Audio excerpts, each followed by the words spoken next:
ہر قسم کے روحانی جسمانی مسائل اور وظائف کے لیے پیر اقبال قریشی چینل کو سبسکرائب کریں۔ نحمده ونصلي على رسوله الكريم اما بعد فاعوذ بالله من الشیطان الرجیم بسم اللہ الرحمن الرحیم۔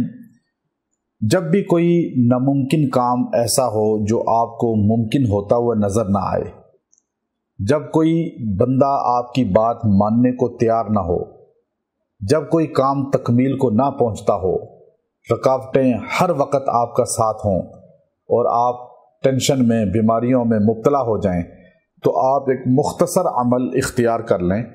اللہ ناممکنات کو ممکنات میں تبدیل کر دے گا، خراب کام ہونے شروع ہو جائیں گے، رکاوٹیں دور ہونی شروع ہو جائیں گی، رزق بڑھنا شروع ہو جائے گا، اور چاہے وہ کسی قسم کی رشتے کی دیگر رکاوٹیں ہیں وہ دور ہو جائیں گی۔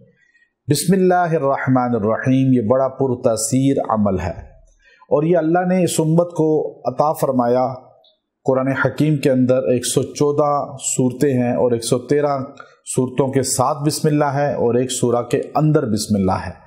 تو اب یہ سلیمان علیہ السلام نے جو ملکہ بلقیس کو خط لکھا، انہو من سلیمان وانہو بسم اللہ الرحمن الرحیم، اس کے ساتھ لکھا، تو پتہ یہ چلا کہ بسم اللہ الرحمن الرحیم جو ہے یہ اتنا طاقت والا ہے، جو جنوں پہ حکومت کرنے والے نبی سلیمان بن داود علیہ السلام ہیں، وہ اپنے خط کی زینت اس جملے کو بنا کر یہ بتا رہے ہیں کہ بسم اللہ میں تاثیر ہے۔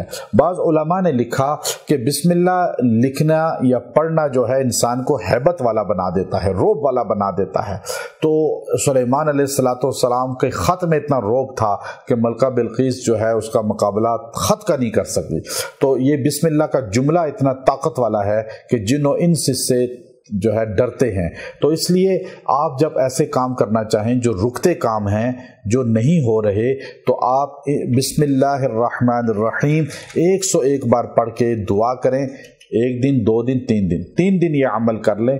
3 دن یہ عمل کرنے سے آپ کا رکا ہوا کام ہونا شروع ہو جائے گا، ناممکنات ممکنات میں تبدیل ہو جائیں گی، رکاوٹیں انشاءاللہ دور ہو جائیں گی۔ یقین کے ساتھ انسان جب پڑھتا ہے تو اللہ ہر کام کو کر دیتے ہیں۔ بعض لوگ جو ہے وہ لاپرواہی کے ساتھ پڑھتے ہیں، یقین ان کا کمزور ہوتا ہے کہ اتنے وظیفے پڑھ لیے اور کوئی کام نہیں ہوا، اس سے کیا ہوگا۔ لیکن یاد رکھیں، تھوڑا پڑھیں لیکن یقین کے ساتھ پڑھیں، اللہ آپ کے مسئلے کو حل فرما دیں گے، اللہ آپ کے کام کو کر دیں گے۔ ہمارا کام رہنمائی کرنا ہے، اور قرآنی چیزیں، مستند چیزیں اور با اجازت چیزیں، اور آپ کا فرض ہے کہ یقین کے ساتھ، وضو کے ساتھ اور دیگر لوازمات کو سامنے رکھ کے آپ جب پڑھیں گے، انشاءاللہ آپ کی ان چیزوں میں تاثیر آ جائے گی اور آپ کا مسئلہ حل ہو جائے گا۔